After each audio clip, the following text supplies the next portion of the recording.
خب در برآمدم یک کمتر این سهر نوارو را دیدم بسیار عصبان و حیران بچید خواستم که یک چهار سخن کنم.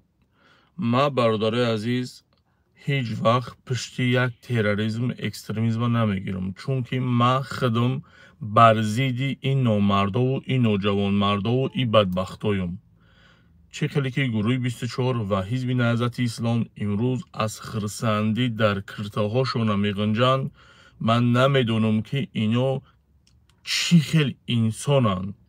در حقیقت پیشوای ملت چی خیلی که گفت تروریست دین مذهب یعنی ملت نداره. در حقیقت این چیز یعنی که دیده می شود در این تروریست ها و اکستریمیست هایی که یعنی گروه 24 حزب نهضت اسلام. ببینین برادر عزیز، هر مصیبت در بالای مردم تاجیک می شود از خرسندی را در کرتاهاشون نمی گنجند. یکی گروه 24 دیمش نهضتی ها.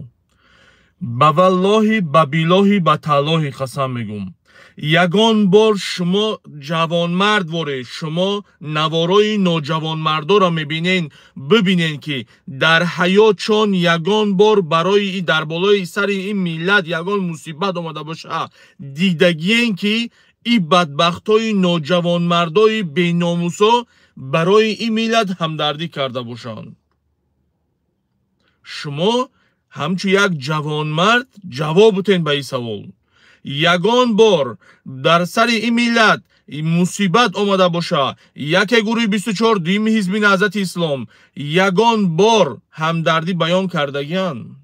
نه، چون که اینا تاجیک نیستن، چون که اینا در غم این ملت نیستن، چون که پروای این ملت ندارن. اینا پروای این ملت ندارن.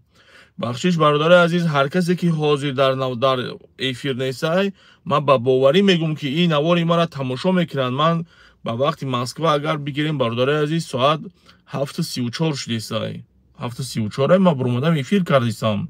مردم فکر میکنم خواه. ببینین در سر این مرد میلاد مقصد هر چیزی که کردن من یک گپی عادی تون میگم بعد برای سی طرف میریم.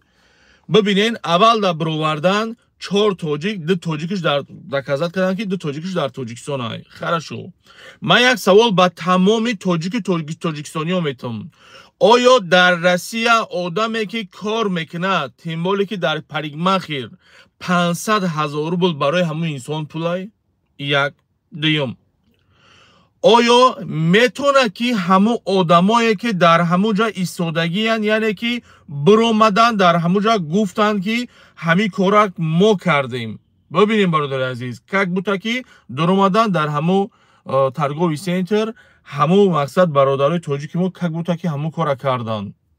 بگذار اگر که همونو کرده باشن الله لعنتشون کنه، اگر که نکرده باشن الله مشکلشون آسان بگردونه. و ببینیم برادر عزیز که در همین بین در همون جا چندین نوارا برآمد. یک آدم میگه که در همون جا گپ میزنه با تاجیکی گپ میزنه روش محکمه و آوازش غوص کردگیه. با چه خاطر؟ بگذار روی او را مخفی نگاه کرده شوه که در یعنی که در تفتیشات خلل نرسونن. یک دیوم برای چی آواز غلط کردن که این آواز به این آواز مانند نباشه؟ باید آواز به این آواز مانند باشه. باید ما این آوازهایی که برووردن که نشان دادن که اینا همین کار کردن باید ببینین. امروز چیکار